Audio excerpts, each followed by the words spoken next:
cos square x দিয়ে divide করো, তাহলে কত হচ্ছে dy dx plus cos square দিয়ে ডিভাইড করলে হচ্ছে y sec স্কয়ার x, হ্যাঁ কি না? ঠিক তো? This is equals to tan x into sec square x।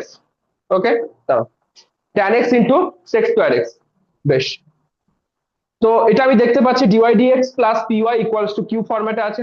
তো ওটা তোমাকে লিখতে হবে যে হঠাৎ করে তুমি পি কিউ কোথা থেকে পাচ্ছ, যে comparing with dy dx plus P Y equals to Q. তাহলে পি ইকুয়ালস টু কত হচ্ছে sec square x, Q equals to হচ্ছে tan x sec square x. Okay, so if is equals to e to the power integration sec square x dx। Okay, আর sec square x এর integration কি হয় tan x। so this is equals to e to the power tan x। এর formula কি বললাম, dependent variable into integrating factor, হ্যাঁ কি না? This is equals two integration right hand side কি আছে tan x sec square x, tan x sec square x into কি e to the power tan x dx। যেহেতু independent variable x তাহলে dx হবে, plus কি হবে c। এটা কিন্তু অনেকে ভুলে যাচ্ছ, ভুলবে না, মার্কস কমে যাবে। এবার এখানে এসে তোমাদের সমস্যা হচ্ছে, তাই না? তো এক কাজ করো, tan x কে z ধরে নাও। ওকে, এখানেও tan x আছে, তোমাকে এই জিনিসগুলো ভাবতে হবে। যখন তুমি এখানে tan x পাচ্ছ, এখানে sec স্কয়ার dx পাচ্ছ, তো tan x এর ডেরিভেটিভ তো sec স্কয়ার x dx।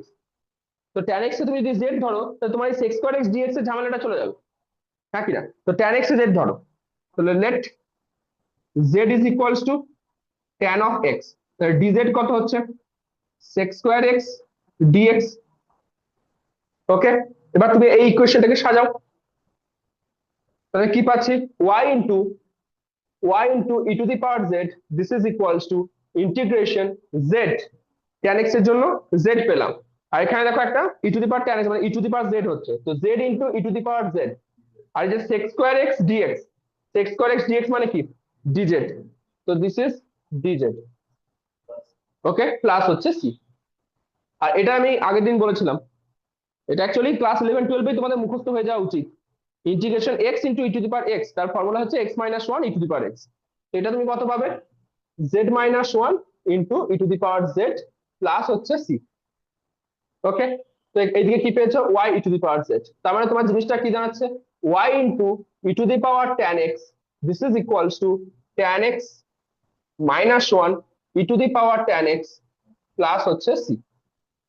ওকে, বোথ সাইডে তুমি e to the power tan x দিয়ে ডিভাইড করে দাও, or y is equals to tan x - 1 plus c into e to the power minus tan x, where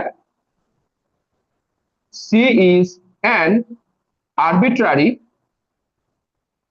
constant।